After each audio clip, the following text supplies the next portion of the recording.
The rain had been falling all afternoon, but now, on Christmas Eve, it came down in heavy silver ropes that blurred the city into streaks of light.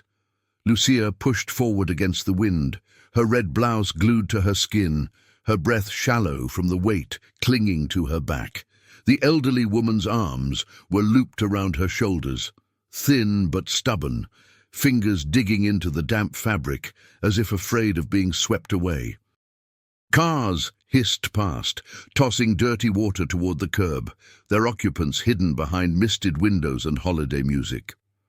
Above them, strings of golden lights trembled in the storm, pretending the night was festive instead of cruel. With every step, Lucia felt the woman's shoes bump lightly against her thighs, a reminder of how fragile the body on her back really was. The old woman's cheek rested near Lucia's drenched hair, her breath warm but unsteady against Lucia's neck. "Almost there," Lucia whispered, though she had no idea how many more blocks her legs could carry them. People under umbrellas glanced at the strange pair and then quickly away, as if compassion might be contagious. The scent of roasted chestnuts from a distant cart mixed harshly with exhaust and wet asphalt, and Lucia swallowed hard against the taste of helplessness in her mouth. The avenue opened into the grand circular drive of the Whitmore Hotel, its facade shining like a palace through the curtain of rain. Uniformed valets dashed between vehicles, guiding luxury cars beneath the wide stone canopy where no one ever had to feel the storm. Lucia stepped out of the gutter and onto the slick marble, leaving a crooked trail of muddy footprints behind her. Her arms burned, and for a moment her knees trembled, but she refused to lower the woman onto the cold, unforgiving ground. Somewhere inside that glowing building, she told herself, there had to be warmth, a chair, a doctor, someone who would care. A black sedan slid to a smooth stop only a few yards away, its headlights washing over Lucia like interrogation lamps. The valet rushed to open the rear door, offering a practiced smile toward the unseen passenger.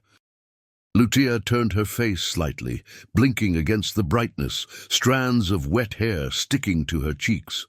From within the car, a man's silhouette appeared, sharply cut against the interior light. A dark suit, a straight spine, the easy poise of someone who never had to run for buses. He paused a second under the shelter of the door, rearranging the cuffs of his crisp white shirt while the rain drummed on the roof above him. Then his gaze lifted and found Lucia. For a heartbeat, he simply stared, his expression not yet formed into anything as simple as concern or anger. His eyes followed the line of her soaked blouse, the desperate grip of the old woman's hands, the bare feet dangling just above the marble, vulnerable and exposed. The elderly woman stirred, trying to speak, and when he heard her voice, hoarse, urgent, calling his name, the color drained from his face. Lucia watched the change ripple through him, and had no idea that in that instant between one breath and the next, the man stepping from the car was not just any rich stranger, but the son of the woman on her back, and the one person whose judgment could either destroy her life or quietly rewrite it. For a few suspended seconds, the world beneath the hotel canopy forgot how to move. The rain still fell in bright needles beyond the edge of the marble drive, but here, under the carved stone arches and glowing lamps, everything seemed to hold its breath. Valets stood with doors half open, engines humming behind them, their polished shoes rooted to the wet floor. The doorman's practiced smile faltered, caught between the arriving guests and the soaked young woman whose chest rose and fell in ragged waves. Lucia felt the silence press in around her, as heavy as the old woman's weight had been on her back. The man from the sedan stepped closer, the shine of his shoes briefly swallowed by a shallow puddle he would usually never notice. Up close, Lucia could see the careful details of his life: perfectly knotted tie, watch that cost more than her rent, the faint scent of expensive cologne fighting with the smell of rain. He reached toward the elderly woman, then stopped when Eleanor's fingers curled tighter into the damp fabric of Lucia's blouse, as though she still trusted this stranger more than the son she had just recognized. "Mother," he breathed, the word slipping out without the armor of authority he wore everywhere else. Lucia shifted her stance and felt her thighs burn, as if the echo of the burden refused to leave her body. Two hotel staff members finally broke free from their hesitation, hurrying over with a wheelchair that looked too clean for the storm outside. They spoke first to the man, not to Lucia, waiting for his nod before daring to touch the frail figure in her arms. Carefully, they unfolded Eleanor's hands from Lucia's shoulders and eased her into the chair, draping a white blanket over her trembling frame that turned grey where it met Lucia's soaked clothes. As the weight left her back, Lucia's spine screamed in delayed protest, and she had to brace one hand against a cold column to keep from sliding to the ground. Her breath came in short clouds, almost as if her body could not believe it was finally allowed to rest. Through the glass doors, the lobby glowed with a warmth that felt almost cruel. Lucia could see a towering Christmas tree glittering near the grand staircase, couples laughing with drinks in their hands, children playing at the edge of the polished floor, while carols drifted down from invisible speakers. Her own reflection wobbled between them, a blurred figure with tangled hair, mascara washed into soft bruises under her eyes, red blouse clinging to her like a second skin. The puddle forming around her shoes spread slowly toward the pristine tiles, and people stepped around it without looking at the woman who had brought the storm inside. Lucia swallowed hard, tasting rain and metal and the bitter trace of disappointment that had been haunting her since the afternoon. The man straightened, as if remembering suddenly who he was supposed to be in front of his staff and guests. His gaze returned to Lucia, no longer stunned, but shielded now by suspicion and the instinctive defenses of someone who had spent a lifetime being careful with trust. "Who are you?" he asked, the words crisp and measured, hanging in the air like a quiet accusation. Lucia opened her mouth, the story, bus delays, a cruel interview, a choice made on a wet sidewalk, pushing to be told, but the sentences tangled somewhere between her chest and her tongue. As two security guards drifted closer, pretending not to stare, she felt a hollow space open inside her, a terrible awareness that in a place like this, a poor woman, arriving drenched with a billionaire's mother, could be mistaken for anything except what she truly was, someone who had simply refused to walk past. The day had begun quietly, with the tired rattle of the old radiator and a pale stripe of winter light sneaking through the thin curtains. Lucia lay on the edge of the pull-out couch, careful not to wake the small body curled beside her, listening to Matteo's slow, even breathing, as if it were the only steady sound left in her life. In the corner, the plastic Christmas tree leaned slightly, its bent branches holding a handful of faded ornaments and a string of lights that stayed dark to save a few dollars on the electric bill. On the low table, a neat stack of envelopes waited under the chipped ceramic angel her mother had once given her, the weight of the little statue pretending to hold back the truth written inside. Lucia drew in a deep breath, whispered a short, simple prayer that today would be different, and swung her feet into the chill of the morning air.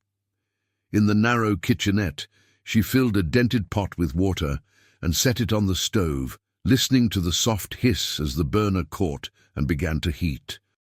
She stirred instant coffee into two mismatched mugs, adding a little extra sugar to her own, as if sweetness could stand in for rest. Her eyes wandered to the glass jar on the counter, the one with the crooked label that read, "New Room for Matteo," coins and crumpled singles piled like small, fragile hopes. She took $1 for bus fare, tapping the lid twice with her fingertip in a silent apology, promising to put it back when the job at the hotel came through. The jar rattled softly, and for a moment she imagined it fuller, heavier, the sound of a future no longer on the edge of breaking. When she turned back to the couch, Matteo was blinking awake, the blanket pulled up to his chin, hair sticking out in every direction. "Is it today, Mamma?" he asked, voice still hoarse with sleep, but lit from within by a trust that made her chest ache. "Yes, it's today," Lucia answered, smoothing his hair and kissing his forehead, letting the words hang between them like a promise she refused to break. She helped him into his cleanest shirt, the one with the invisible mended seam near the shoulder, and packed his small backpack with a folded peanut butter sandwich and a carefully wrapped leftover cookie. As he ate at the table, legs too short to touch the floor, she described the hotel to him like a storybook castle, marble floors, big windows, people from all over the world, and told him that maybe, just maybe, this was where their life would turn. Later, the familiar clatter and hiss of the diner wrapped around her as she moved between tables, balancing coffee pots and plates as if they were extensions of her own hands. The scent of frying bacon and old coffee clung to her clothes, but beneath it she carried something lighter, the quiet, trembling excitement of the interview waiting at the end of her shift. Angela, her co-worker, watched her floating past with a smirk that didn't quite hide her affection. "So, Princess, you really think these Whitmore people are ready for you?" she asked, flipping a dishcloth over her shoulder. Lucia only laughed softly and said that someone had to show them what real service looked like, and it might as well be the woman who could refill 5 cups without spilling a drop. When her half-shift finally ended, she untied her apron with careful fingers, washed her hands longer than usual, and disappeared into the tiny staff bathroom with her best clothes folded over one arm. In front of the cracked mirror, she buttoned her red blouse and smoothed the fabric over her skirt, ignoring the fluorescent light that made the shadows under her eyes look deeper than they felt. She checked and rechecked the printed email from the hotel. Address, manager's name, the neat line that said, "Please arrive 10 minutes early," as if the ink might change if she blinked. Outside, the sky had turned a low, heavy grey, promising the storm the weather report had warned about all week, but Lucia told herself that rain couldn't wash away an opportunity written in black and white. She tucked her resume and letters of recommendation into a simple folder, pressed it against her chest like a shield, and stepped out into the cold afternoon with her heart beating a little faster than the wind. As she reached the bus stop, breath puffing in small clouds before her, her phone buzzed in her pocket, and she glanced at the screen, reading the first line of a message from the hotel that said the interview time had been moved up, the words slicing clean through the fragile schedule she had built for the most important day of her life.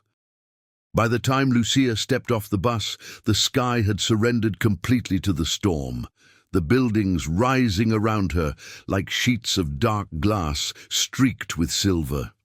Wind tugged at the ends of her hair and snapped at the hem of her coat as she hurried down the block, clutching her folder beneath her arm to shield it from the rain.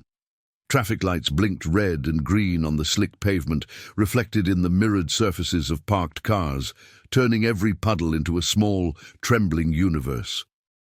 She checked the time once more on her phone, feeling her stomach twist at the minutes she had already lost.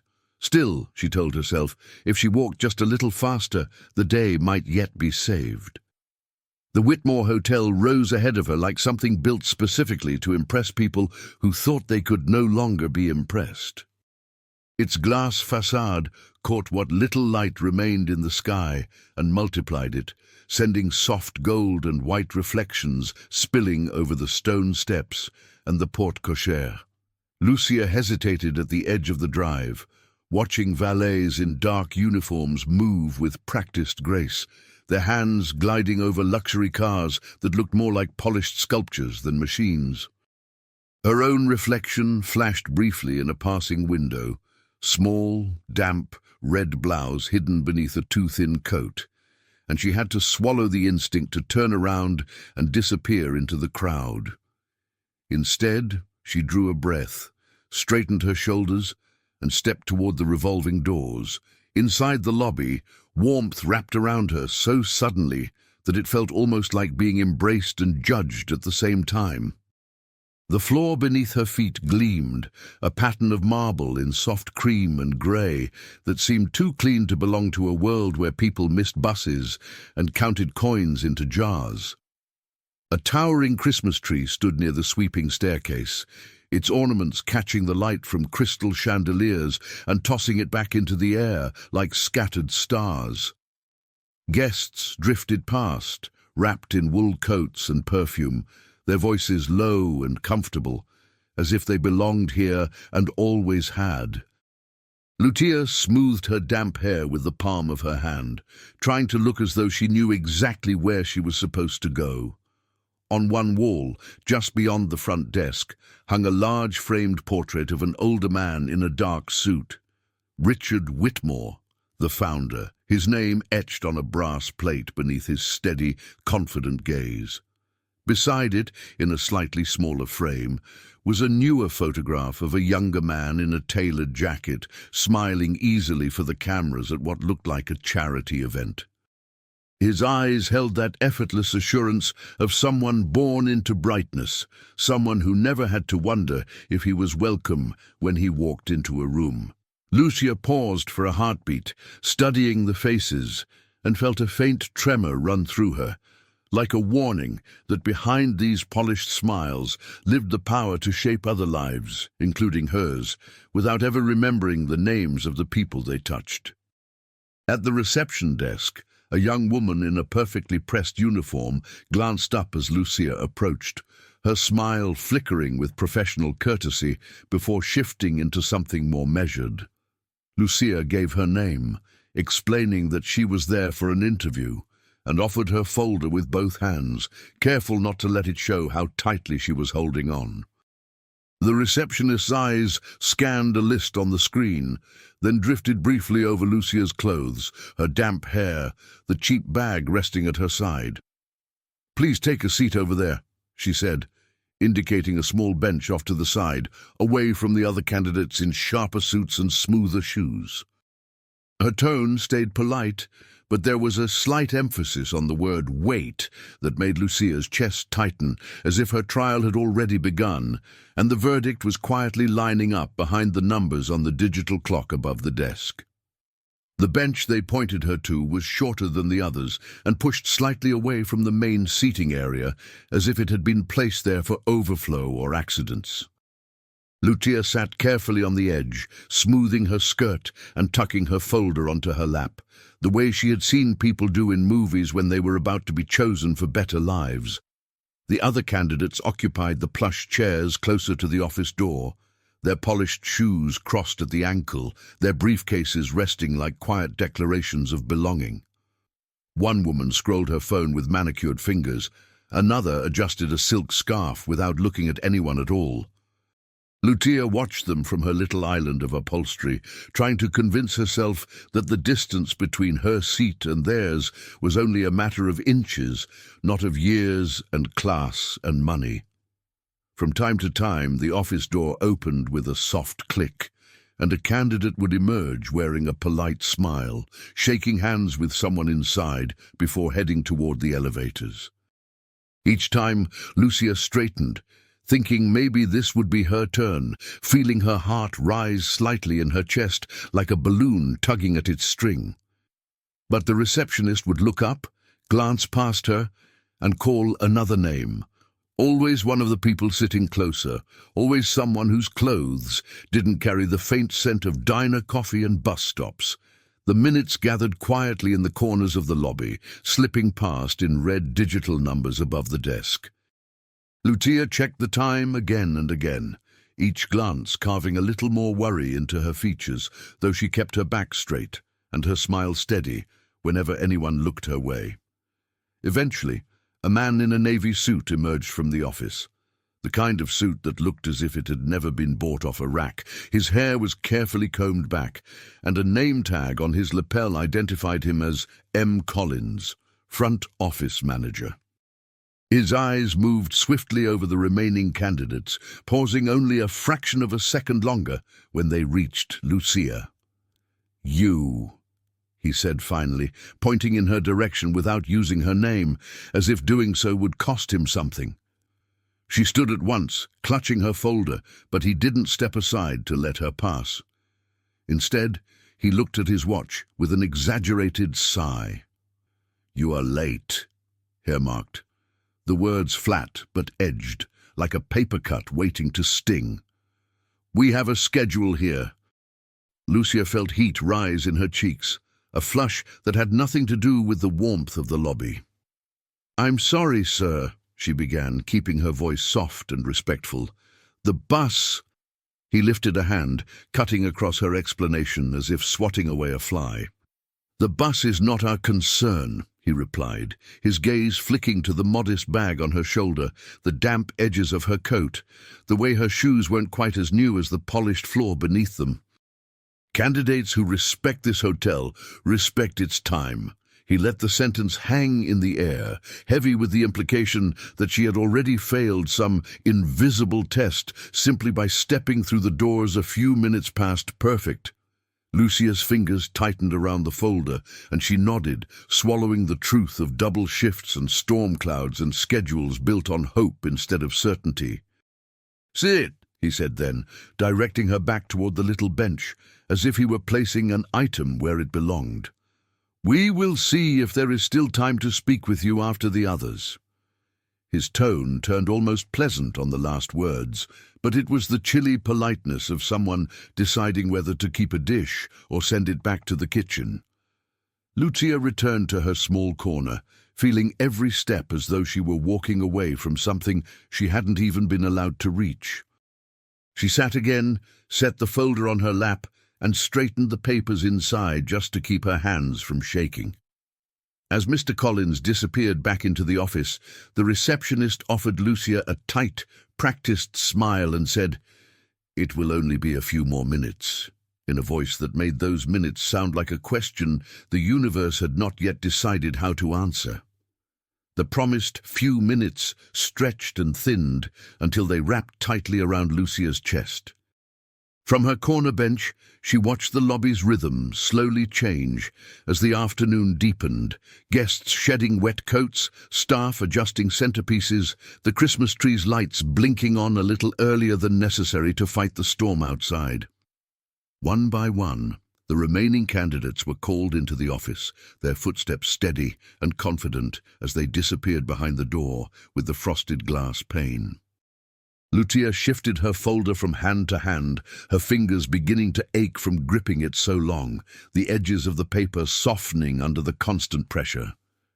Each time the door opened, she sat up straighter, only to feel herself deflate again when another name, not hers, floated across the polished floor. After a while, the other chairs emptied, leaving Lucia as the only candidate still waiting. The receptionist's smile grew tighter, stretched thin by the effort of politeness and the demands of a busy shift, and she began to glance at Lucia with the faint impatience reserved for things that refused to resolve themselves. Lucia crossed her ankles, uncrossed them, then tucked her feet neatly beneath the bench as if order in her posture might somehow prove worth in her character.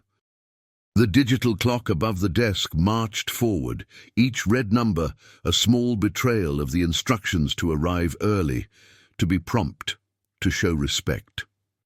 She thought of Matteo's hopeful question that morning, of the jar on the counter and the bus fare taken from it, and tried to push back the growing fear that she was losing more than just time.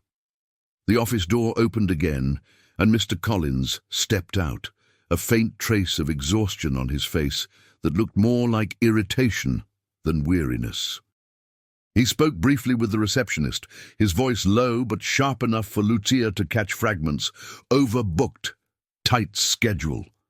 Not exactly our standard." His eyes lifted then and found her where she sat, and for a moment he simply looked, his gaze moving slowly from her shoes to her face, as if he were scanning a piece of furniture that didn't quite match the room. "You're still here," he observed, the words landing somewhere between surprise and complaint. Lucia stood at once, tucking a strand of hair behind her ear, and nodded. "Yes, sir," You told me to wait. He checked his watch with an exaggerated sigh, tilting it slightly so that the light from the chandelier flashed off the metal.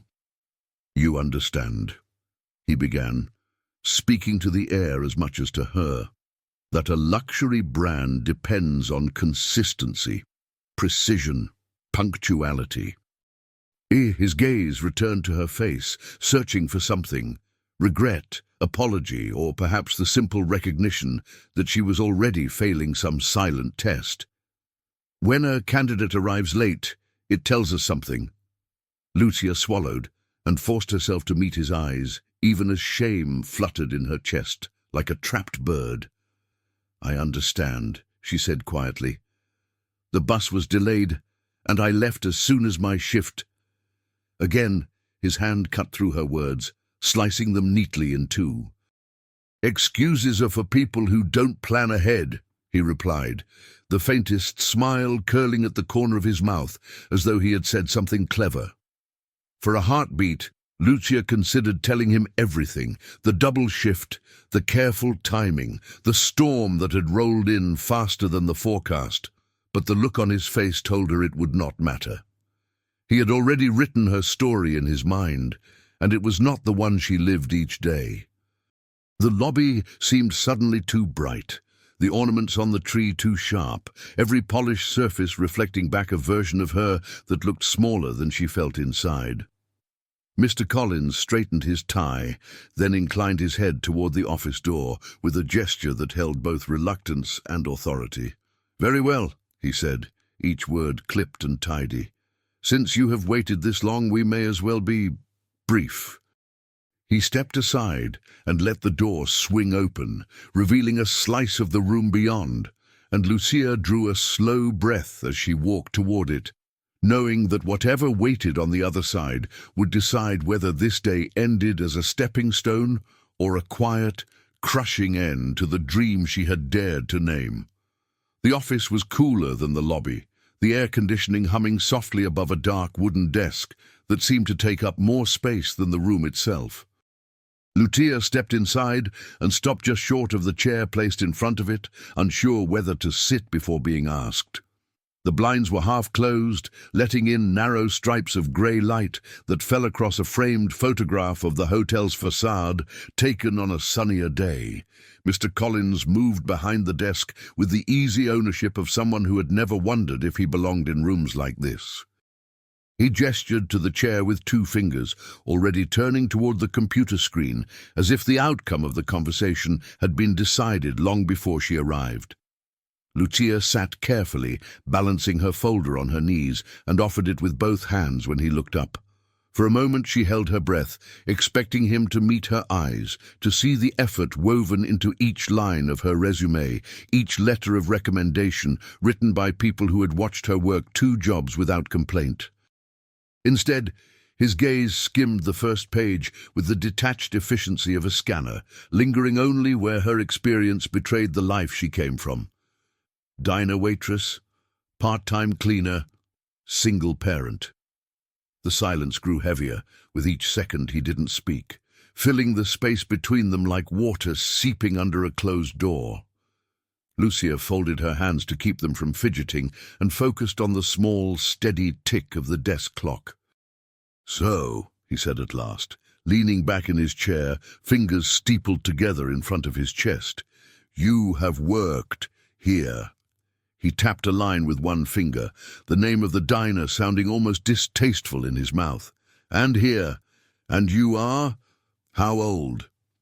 The question wasn't on any application she had filled out, but she answered anyway, her voice steady, explaining briefly how she had balanced work, motherhood, and night classes until the bills forced her to choose.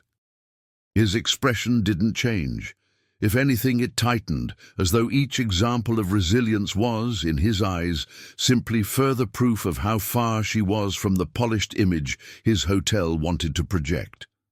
We pride ourselves on a certain presentation, he continued, letting his gaze travel over her blouse, her modest skirt, the hands that still carried faint traces of dish soap and sanitizer, no matter how often she scrubbed them. Lucia tried, then, to speak about what she did have.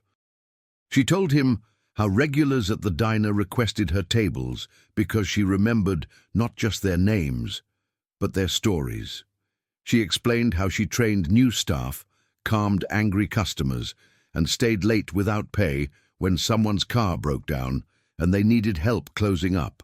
Her words were quiet but sincere, reaching for something solid she could offer beyond degrees and references from prestigious places. For a fleeting moment, she thought she saw a flicker of interest in his eyes, but it vanished as quickly as it appeared, smothered beneath a thin, fixed smile. "That is all very touching," he said, the word landing with the soft, dismissive weight of a tissue. "But sentiment is not a qualification." He closed the folder with a small, final sound that felt louder than it was. "We have already selected another candidate who more closely matches the profile we are building for this property," he announced, as if reading a weather report that had nothing to do with the storm in front of him. "Someone with the right background, the right training, the right fit." He placed the folder back on her side of the desk, his fingers already reaching for the mouse to open his email. "My advice to you, Ms. Morales, is to be realistic about where your experience can take you. There is no shame in knowing your place." The words settled between them like dust. Lucia stood slowly, her legs unsteady, and managed a quiet thank you that tasted like ash on her tongue. Moments later, she found herself back in the lobby, the warmth now feeling like a spotlight rather than a blessing. And as the revolving doors spun her out into the rain-drenched sidewalk, she saw, only a few yards ahead, a small, frail figure lose her footing on the slick pavement, groceries scattering as an elderly woman crashed to the ground while the crowd split around her like water around a stone. For a second, that felt longer than the whole day behind her. Lucia simply stood there on the wet sidewalk, watching the scene unfold as if she were behind a pane of glass. The elderly woman lay crumpled near the curb, one of her grocery bags split open, oranges rolling slowly toward a storm drain like small, bright planets escaping their orbit. People reacted the way people often did. A quick intake of breath, a brief pause, then a subtle sidestep to avoid getting involved, their eyes sliding away as if the fall was something indecent not to be stared at. The rain hurried to fill the space around the fallen figure, drenching her thin coat, plastering wisps of grey hair to her forehead. Somewhere behind Lucia, the revolving doors of the hotel spun on, swallowing and releasing warm bodies who never glanced toward the cold little emergency playing out a few yards away. Lucia felt her own feet rooted to the spot, muscles trembling from the shock of the rejection, still echoing through her bones. "Mr. Collins's words clung to her like the dampness in her clothes. "Be realistic, know your place," whispering that it was foolish to waste another second on someone else's trouble when her own life was already unraveling. She could almost see herself turning back toward the hotel, pushing through the doors, demanding another chance, insisting that her lateness didn't define her worth. The image flickered in her mind like a scene from a different life, one where stubbornness alone could change the outcome of a polished man's decision. But the sound of a soft, pained moan from the ground cut through the fantasy, and the fragile figure on the pavement refused to blur into the background the way everyone wanted her to. She stepped forward, almost without realizing it, her shoes splashing through shallow pools that came up cold around her ankles. "Ma'am," Lucia called softly, her voice nearly swallowed by the hiss of the rain and the muffled roar of traffic, but still carrying a thread of determination. Kneeling beside the woman, she felt the chill of the soaked concrete seep into her knees, the kind of cold that normally would have sent her scrambling back to her feet. The woman's eyes fluttered open, unfocused and full of confusion, her hand reaching blindly until it found the sleeve of Lucia's blouse and clung there with surprising strength. "It's all right," Lucia whispered, though nothing about the moment was all right. Not the bruised hip, not the streaming rain, not the yawning void where her future at the hotel had been. Lucia glanced back at the entrance one last time, half expecting someone, anyone, to come rushing out with a first aid kit, a towel, a simple offer of help. Inside, she could still glimpse the edge of the grand tree, the shimmer of ornaments, the shadow of guests taking photographs in front of the decorations, their smiles preserved while this moment outside washed away in the storm. No manager appeared, no concierge scanned the scene with concern, no security guard stepped forward to ask if the woman was all right. The hotel, with all its warmth and wealth, remained sealed behind its glass, more fortress than refuge. Lucia understood then, with a clarity that hurt, that no one from behind those doors was coming for them. The old woman tried to speak, her voice breaking over a name and a word that sounded like home, the syllables blurred by pain and age. Lucia leaned closer, catching the faint scent of expensive perfume beneath the damp wool, and repeated the sounds until they began to form something like an address in her mind. She could feel the rain running down the back of her neck, slipping beneath her collar, tracing the line of her spine like a reminder of every risk she had taken just to stand here. If she stayed with this stranger, she knew there would be no going back into the hotel to plead her case, no chance to rewrite the decision that had already been stamped in Mr. Collins's tone. Still, as she slipped an arm under the woman's shoulders and prepared to lift, Lucia understood that sometimes the only thing a person could choose was the kind of story they were willing to live with, even if that story left them wondering, in the quietest part of their heart, whether mercy had just cost them the last open door. The first attempt to stand with the woman in her arms nearly sent Lucia back to the ground. The old body was lighter than it looked, but the awkward angle and the slick sidewalk made every motion feel like lifting a piece of the night itself. "Easy," Lucia murmured, more to herself than to the stranger, as she adjusted her grip and slid one arm around the woman's waist, the other bracing beneath her elbow. Together, they wobbled upright, two unsteady figures stitched briefly together by necessity. Cars hissed past, headlights smearing across the wet pavement, casting them in and out of brightness like ghosts that hadn't decided whether to stay. The woman's breath came in shallow bursts against Lucia's shoulder, each one a reminder that whatever choice she made now had to be made quickly. With her free hand, Lucia fumbled for her phone, fingers numb and clumsy from the cold. She dialed for an ambulance, pressing the device tight to her ear to hear over the rain, listening to the calm, recorded message and the measured voice that followed. The operator's questions were practical, steady and far away: location, condition, age, responsiveness. But the answer that hit Lucia hardest was not a question at all, a wait time longer than she could afford to stand in the storm with a frail body leaning into her.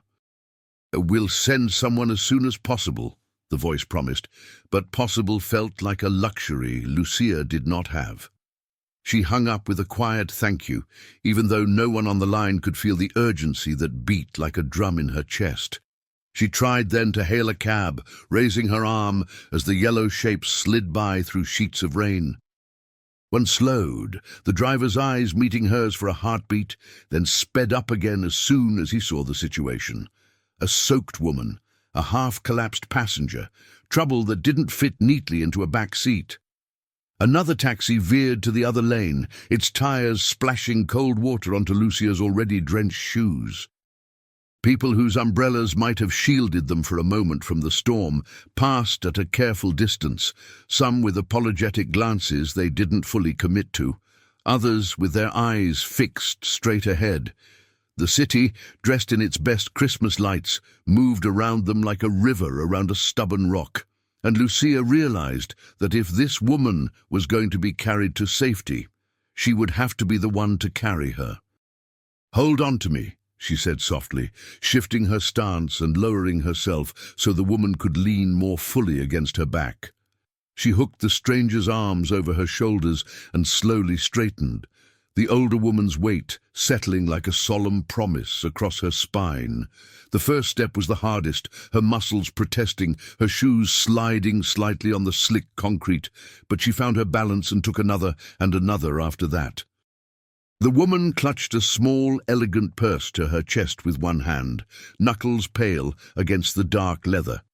As Lucia adjusted her grip, her fingers brushed the metal edge of something tucked inside. A smooth card embossed with the Whitmore crest she had memorized from the lobby walls, the same symbol that had stared down at her while her dream dissolved under fluorescent lights.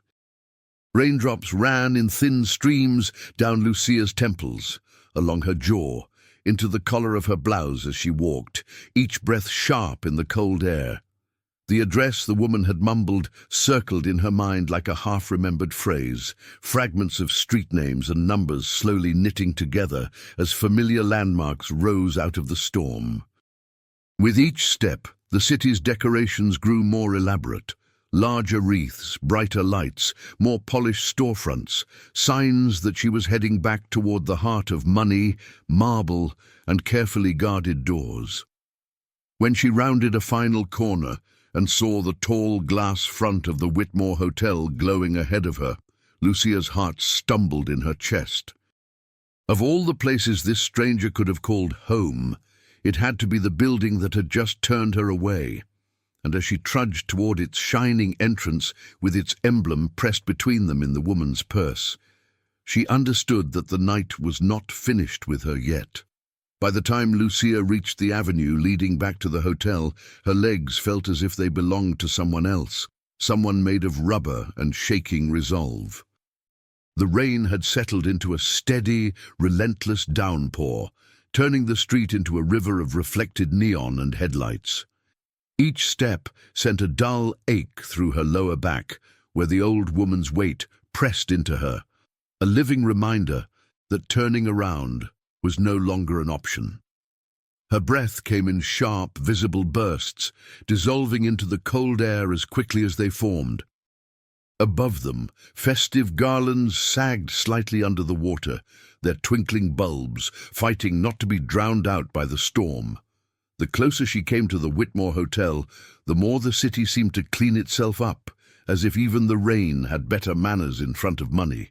Storefronts grew sleeker, their glass panes polished to a mirror shine despite the weather, framing mannequins dressed in clothes that cost more than a month of her rent. Couples hurried past in expensive coats, laughing as they ducked under awnings, leaving behind trails of perfume and cigarette smoke. No one questioned the sight of Lucia trudging through the downpour with an elderly woman on her back. They simply watched for a heartbeat and then moved on, choosing comfort over interruption. The ground rose gently beneath her feet as she approached the familiar slope of the hotel's driveway, the same path she had walked hours earlier with a folder full of hope instead of a body full of frailty. When the hotel finally came into view, it glowed against the grey sky like a ship floating in a darker sea. The glass facade shimmered with reflections of the streetlights and the towering Christmas tree inside, its lights blinking like distant stars through the rain-streaked panes. Cars glided up to the entrance one after another, their taillights smearing red across the wet stone, doors opening and closing in a graceful choreography of arrival. Lucia slowed, just for a moment, on the edge of the drive, feeling the memory of Mr. Collins's voice rise like a tide in the back of her mind. This building had already told her what she was worth, and now she was bringing it a problem it had not asked for. She thought fleetingly of turning left instead, carrying the woman to the nearest hospital, disappearing into a waiting room where no one knew her name or the humiliation she had just endured. It would be easier in a way to vanish into the anonymous hum of fluorescent lights and plastic chairs than to drag herself back under the gaze of people who had watched her fail. But then the woman on her back shifted and let out a weak, fractured whisper that sounded like home, the syllable drawn out with such aching certainty that it cut through Lucia's hesitation. Whatever her history with this place, It was clear that for this stranger, the word home and the shining hotel ahead were bound together in a way Lucia did not yet understand. So she straightened her shoulders, tightened her grip on the woman's legs, and stepped onto the marble drive once more, the same surface she had walked earlier in better clothes and brighter spirits. This time, there was no resume in her hands, no quietly rehearsed speech about work ethic and loyalty, only the weight of another human life pressing into her, more persuasive than any reference letter.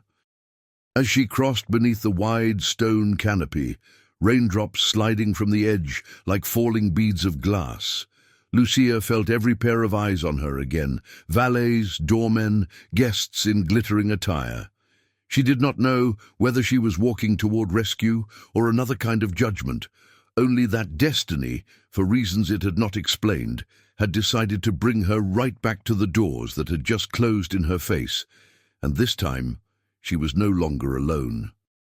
The moment Lucia stepped fully under the canopy, a sleek black car glided into the drive as if summoned by the storm itself.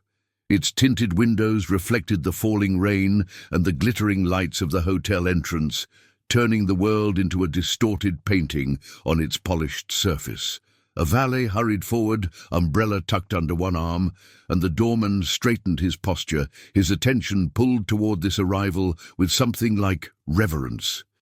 Lucia stood a few feet away, the old woman's weight heavy and insistent on her back, the hem of her skirt dripping onto the marble. For a heartbeat, it felt as though the hotel itself had turned to face the car, and she was just a shadow on its edge. The engine went quiet, leaving only the hiss of the rain and the soft murmur of conversations from inside the lobby.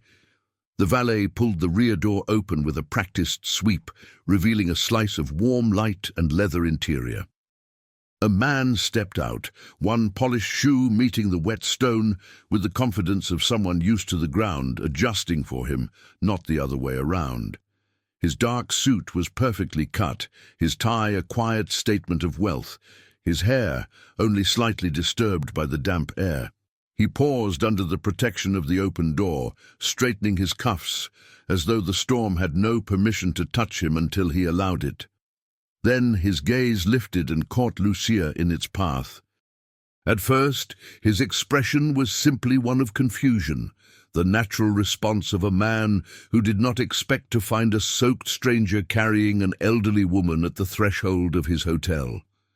His eyes moved over the scene with quick precision. The sagging grocery bag, the bare ankles of the woman on Lucia's back, the streaks of rain running down Lucia's face. Something in his posture shifted, the effortless entitlement tightening into sharp focus, as if an alarm had gone off in a place that was always meant to feel safe. The older woman stirred, her fingers digging into Lucia's shoulders, and a hoarse, broken word slipped from her lips, "Daniel," cutting clean through the fragile silence. The man's face drained of color so abruptly that even the doorman faltered. "Mother," he breathed, the single word bare and unguarded, shattering the polished mask he wore for the world. In an instant, he crossed the space between them, one hand reaching out to steady the older woman, while the other hovered uncertainly in the air, as if afraid of discovering how badly she was hurt. The staff jolted into motion.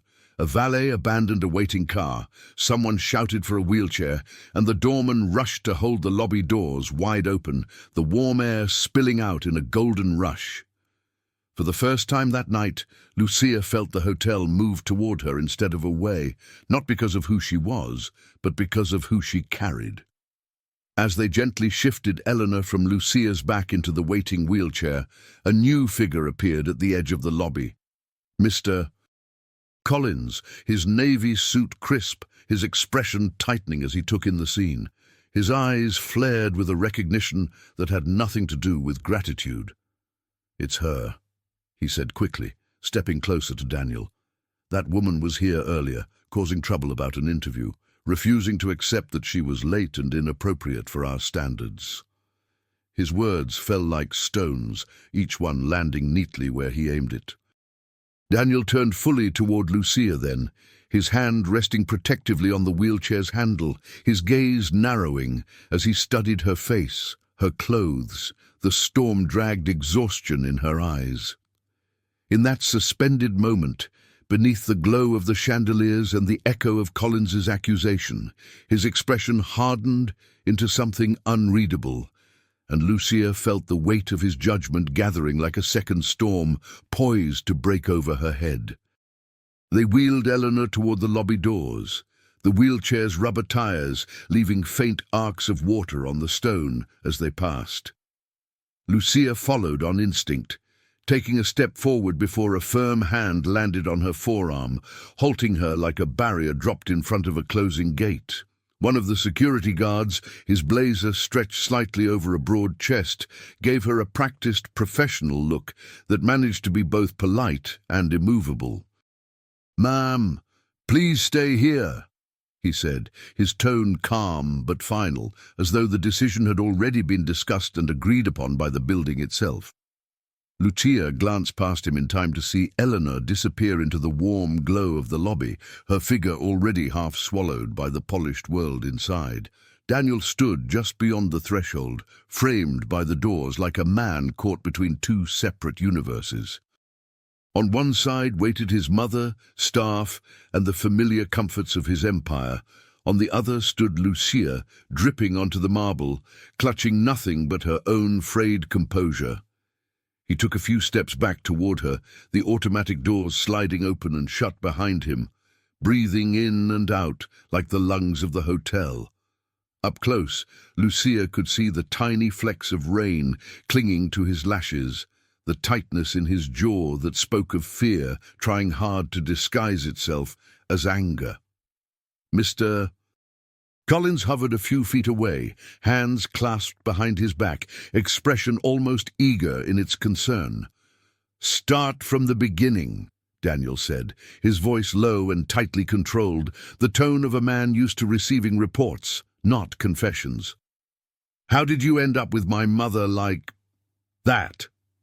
He gestured vaguely, as if the sight of Eleanor over Lucia's shoulder was something his mind had not yet fully processed.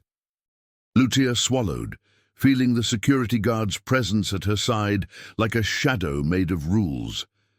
She explained as clearly as she could, leaving the interview, the woman falling on the sidewalk, the rain, the failed attempts to get help, the long walk back.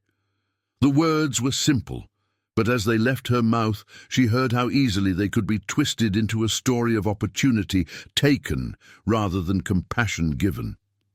"Mr. Collins stepped in the moment she paused for breath, his voice smoothly dropping into the empty space like oil spreading across water. "Sir, with respect, this young woman has already shown a pattern today," he said, the polite phrase wrapped tightly around the blade of his meaning. "She arrived late for a scheduled interview, disregarded our standards, and was emotional when informed that she did not meet the requirements for a position here." He glanced briefly at Lucia, then back to Daniel. "It is not hard to imagine that after being disappointed, she might see an injured, vulnerable guest as a path back into the building. People in desperate situations sometimes make desperate choices." The implication hung in the air like a bad smell, invisible but impossible to ignore. Around them, the lobby had begun to gather an audience. Guests in tailored coats lingered near the edges of the conversation, pretending to study the Christmas tree or the abstract art on the walls, their eyes flicking back again and again to the soaked woman and the powerful man facing her. A bellhop slowed his steps to a near standstill, and the receptionist's fingers hovered uncertainly above her keyboard, as if pressing the wrong key might somehow make things worse. Lucia could feel the weight of their scrutiny pressing down on her shoulders, almost as heavy as Eleanor had been. She opened her mouth to defend herself again, but Daniel's gaze had shifted past her, toward the private elevator where his mother had vanished moments earlier. Before he could decide which version of the story to believe, the doors slid open with a quiet chime, and a hotel nurse hurried down the corridor, cheeks flushed, eyes wide. "Mr. Whitmore," she called, her voice cutting through the murmuring lobby. "Your mother has woken up, and she's asking for someone very specific. She keeps insisting on seeing the young woman from the rain." They guided Lucia toward the private elevator with a kind of reluctant formality, the two security guards walking a step behind her, as though escorting someone who might bolt at any moment. The soft carpet muffled their footsteps, and the bright lobby sounds faded into a muted hum as the doors slid shut, sealing them into a mirrored box that reflected back three distorted versions of the same uneasy scene. Lucia watched her own reflection: damp hair, faded lipstick, a smear of something dark near her sleeve where Eleanor had held on, and tried not to see the word "suspect" floating above her head. The ascent was smooth and silent, but inside her chest, everything rattled and shook. When the doors opened again, it was onto a quiet hallway lined with soft lamps, thick carpet, and the discreet hush of wealth that never had to raise its voice. At the far end of the corridor, glass walls revealed a corner suite, washed in gentle light. Nurses moved around a large bed, their motions practiced and efficient, while a doctor murmured something into a chart. Through the glass, Lucia could see Eleanor propped up against white pillows, hair brushed back, a blanket tucked carefully around her. The sharp pallor in the older woman's face had softened into tired color, and her eyes, clear, alert, and searching, were fixed not on the machines or the staff, but on the space beyond the doorway. Lucia hesitated on the threshold, suddenly aware of every drip still clinging to her clothes, every scuff on her shoes, every reason someone like her did not belong in a room like this. "Bring her in," Eleanor's voice called, thinner than it had been on the sidewalk, but carrying a steel that made the nurses glance at each other. Daniel, standing near the foot of the bed, turned slightly, his expression tightening as Lucia stepped inside under the wary gaze of everyone present. For a moment the room held its breath. Then Eleanor reached out a hand, fingers trembling in the air, until Lucia moved closer and took it. The older woman's grip, though weak, was unmistakably deliberate. "This is the girl," Eleanor said, looking directly at her son, her words slow but precise. "The one who stopped, the only one who stopped." The doctor's pen paused over the chart, and one of the nurses shifted her weight, as if a verdict had just been announced. Lucia tried to speak, to insist that she had only done what anyone should do, but Eleanor was already telling the story in her own halting way. The fall, the cold pavement, the blur of faces that passed by without stopping, the moment she thought she might simply stay there and let the dark close in. "And then," Eleanor said, squeezing Lucia's hand, "there were arms under me, a voice telling me I was not alone. She carried me, all that way. I heard her breathing. I heard her praying." Her eyes glistened, whether from pain or gratitude or both, and she turned a sharp look on Daniel. She had somewhere important to be. She said it. She kept going anyway. Daniel's gaze flickered from his mother's face to Lucia's, and something in the line of his shoulders softened, though his jaw remained tight with unasked questions. Silence settled over the room for a long heartbeat, broken only by the faint beeping of the monitor at Eleanor's side. "You said," she went on, her voice dropping lower but gaining weight, "you were coming from an interview. Here." The last word landed like a stone in still water, sending ripples through everyone listening. Lucia nodded, feeling heat rise in her cheeks as the memory of the office, the dismissal, and the walk back into the rain crashed together in her mind. Eleanor's gaze slid toward the end of the bed, where Mr. Collins had appeared in the doorway, his face carefully arranged into concern. "Tell me," she said, looking from Lucia to him and back again, her tone turning almost regal, despite the hospital gown and the IV line in her arm. What exactly did this hotel do to the woman who gave up her one chance tonight to bring its owner's mother home? The question hung in the air like a bell that had just been struck, its echo promising answers that no one in the room seemed entirely ready to give. The storm had thinned into a steady drizzle by the time Lucia found herself once more in an office high above the city. But this room felt nothing like the one where her dream had been quietly crushed only hours before. Daniel's office was larger, its windows stretching from floor to ceiling, framing the rain-slicked skyline like a painting that never stopped moving. The lights of the city glittered below, reflected faintly in the polished surface of his desk, where a single lamp cast a warm circle of light over a stack of neat folders and an untouched crystal glass. Lucia sat on the far side of the desk, her hands folded tightly in her lap, still wearing the clothes that had carried Eleanor through the storm. Across from her, Daniel stood for a long time without speaking, one hand braced on the edge of the desk, the other rubbing the bridge of his nose as though he were trying to erase the last few hours and start them over correctly. Eleanor sat in a high-backed chair near the window, wrapped in a soft shawl that the hotel nurse had insisted she wear, her presence turning the office into something both gentler and more demanding. She watched her son with calm, sharp eyes that had seen far more than his boardrooms and quarterly reports could ever show him. "Well?" she prompted quietly. When the silence had lingered too long, her voice threaded with both fatigue and resolve. Daniel looked up at Lucia at last, his gaze no longer hard but heavy, as if he were carrying two versions of her in his mind. The desperate stranger at the lobby doors and the young woman his mother had just called her savior. "I need to hear it from you," he said, drawing in a breath. "All of it, from this morning until now. No summaries."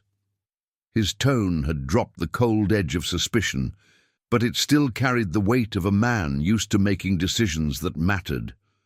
So Lucia told her story again, this time not to prove she belonged, but simply to be believed. She spoke of the cramped apartment, the jar on the counter, Matteo's hopeful question over a simple breakfast. She told them about the diner, the half-shift, the way she had counted every minute to make the interview on time, and the text that moved it earlier, tightening the noose around her schedule. Her voice trembled only once, when she described the bench in the lobby and the way each candidate had been called ahead of her, as if she were an afterthought in her own future. She talked about Mr. Collins's words, about knowing her place, about being realistic, and the way they had lodged inside her like small, sharp stones. When she reached the part where she saw Eleanor fall, her eyes drifted briefly to the older woman's face, and the rest of the words came easier because that moment had been so simple in her mind.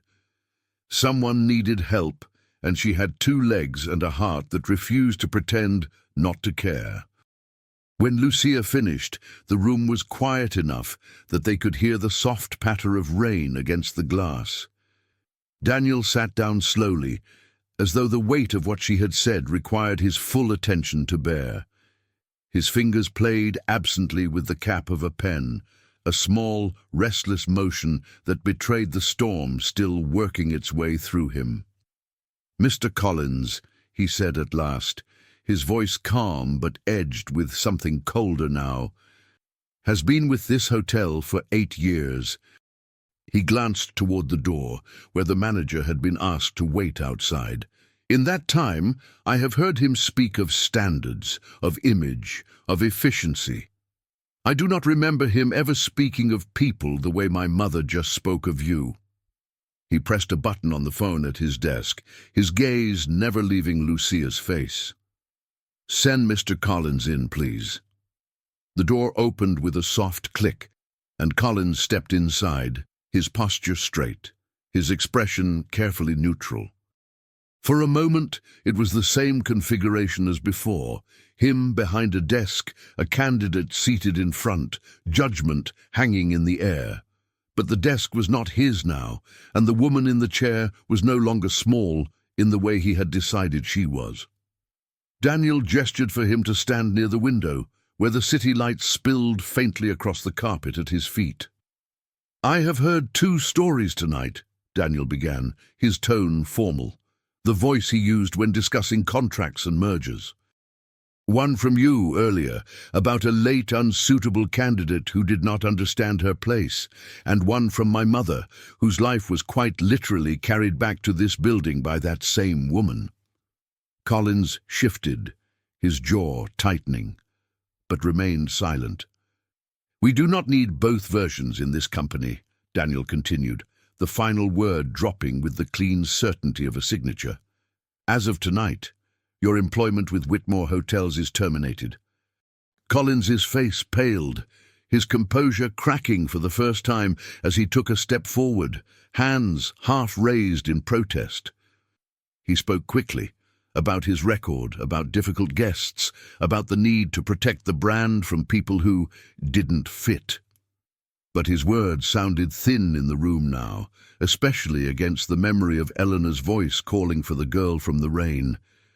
Daniel listened for a moment, then shook his head gently, that small movement carrying the finality of a closed door.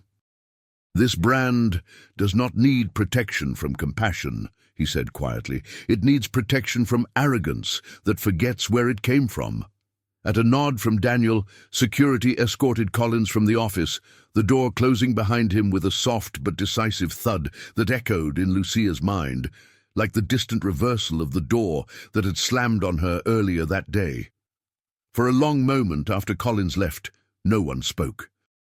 The office felt larger and strangely lighter, though the rain outside still traced pale lines down the glass. Daniel turned back to Lucia, his expression no longer that of a man presiding over a verdict, but of someone trying to rebuild something broken and unsure where to start. "I cannot change what happened today," he said slowly. "I cannot give you back the hours you spent waiting, or the dignity that was taken from you by someone who had no right to touch it. But I can decide what happens next." He folded his hands on the desk, leaning slightly forward. "The job you interviewed for is yours, if you still want it. And more than that, I would like to offer you a guest relations trainee position, with proper mentoring, a schedule that lets you be there for your son, and a salary that does not depend on tips and double shifts." The offer hung in the air between them, bright and almost unreal, like a light turned on in a room she had thought would always stay dark. Lucia's throat tightened, a knot of relief and fear and disbelief tangling together until she could barely find air around it. Part of her wanted to say yes immediately, to reach out and grab this chance with both hands, to think of Matteo's face when she told him, of the jar on the counter finally filling instead of emptying. But another part of her, the one that had learned to be careful with joy, hesitated. "Why?" she asked softly, the single word carrying a lifetime of being told she was asking for too much. Daniel held her gaze steadily. "Because this hotel should be proud to have someone who chooses people over opportunity," he replied. "Because my mother trusts you. Because I should have trusted you sooner." He glanced toward Eleanor then, and the older woman smiled faintly, a hint of mischief stirring beneath the exhaustion in her eyes. Eleanor shifted in her chair, tightening the shawl around her shoulders as she studied Lucia with a consideration that went deeper than a job title. "Daniel," she said, her voice gentle but firm, "your father used to say that wealth is a tool, not a mirror. It is meant to build, not merely to reflect our own comfort back at us." She turned her gaze to Lucia, and there was a warmth there that had nothing to do with pity. "You carried me when you owed me nothing. You gave up your one chance tonight because you could not walk past a stranger in pain. That is not something you can train into a person. That is something you recognize and honor." She looked back at her son, one eyebrow lifting in a way that reminded him, and anyone watching, that she had once been the quiet force behind the empire that now bore their name. "I think," Eleanor continued slowly, as if choosing each word with care, "that your offer is a beginning. But perhaps for someone like Lucia, we could imagine something more structural than a single position. Something that opens doors for others who stand where she stood this morning. Her eyes flicked briefly to the city beyond the glass, then back to her son's face. Your father always wanted this place to be more than polished floors and perfect smiles. Maybe it is time we remember that. Daniel watched her, the wheels clearly turning behind his eyes, his posture shifting as the idea took root. Lucia, sitting so still she barely seemed to breathe, felt the room tilt slightly, as if the floor beneath her were rearranging itself into a path she could not yet see. Eleanor's fingers tightened around the edge of her shawl, and with a small, knowing smile that hinted at plans she had not yet spoken aloud, she added, I have a proposal in mind for Lucia's future here, one that will require both your signature and your courage. And as her words settled into the quiet that followed, Lucia realized that the offer on the table might be only the first step into a life she had never dared to imagine. The lobby of the Whitmore Hotel glowed with Christmas lights again, but this time Lucia stood behind the front desk with a badge on her blazer that read Guest Relations Supervisor. The marble floor no longer felt like foreign ground. It felt like a place her footsteps had helped earn. She moved with quiet confidence, greeting guests by name, noticing small details the way she always had at the diner, only now the world called her skilled professionalism instead of habit. The staff watched her with an easy respect, some of them new hires from a program she herself had helped design. Outside, the rain was only a mist, soft against the glass, as if the storm from the year before had finally learned to rest. On the 12th floor, in an office that used to belong solely to executives, a meeting table now bore a humble plaque. Whitmore Pathways Initiative. It was the program Eleanor and Daniel had launched with Lucia's help. Training, childcare support, and flexible schedules for single parents and people starting over. Once a month, Lucia sat at that table, not as a guest, but as an advisor, sharing ideas about how the hotel could open doors without lowering its standards, just widening them. She listened to new candidates tell their stories, seeing herself in the trembling hands that held worn resumes and borrowed blouses. When she spoke, it was with the calm of someone who had once been told to know her place, and had discovered that sometimes your place is precisely where you decide to stand. Their home had changed too. Matteo now had a small bedroom of his own, in a modest but bright apartment not far from the hotel, its window looking out over a patch of city sky instead of a brick wall. On the night of the hotel's Christmas gala, he sat at a simple desk, working on a drawing of the Whitmore entrance with colored pencils Eleanor had given him, complete with tiny strings of lights and a little stick figure of his mother at the door. Eleanor visited often now, sometimes arriving with books, sometimes with stories about Lucia's father and about the early days of the hotel, when everything had felt fragile in a different way. In their quiet moments together, she and Lucia spoke not as employer and employee, but as two women who knew what it meant to carry weight no one else could see. As for Daniel, he walked his properties with new eyes, seeing more than marble, numbers, and polished reports. He learned the names of housekeepers, dishwashers, bellhops, people whose stories rarely made it onto the glossy brochures, and found that the hotel seemed to breathe easier when its owner remembered it was built on human hands. When he and Lucia crossed paths in the lobby, there was no tension now, only a shared understanding born from a night when both of them had been forced to see who they really were. Sometimes they would pause, exchanging a look that held gratitude, respect, and the quiet knowledge that one act of kindness in the rain had rewritten both of their lives. Somewhere in all of it, the line between charity and partnership dissolved into something simpler: decency. Later that evening, as the gala lights dimmed and soft music floated through the lobby, Lucia took a moment by the front doors, watching the reflections of the Christmas tree shimmer in the glass. She remembered the girl who had once been turned away here, holding a folder and a fragile dream, and the woman who had walked back carrying a stranger on her back instead.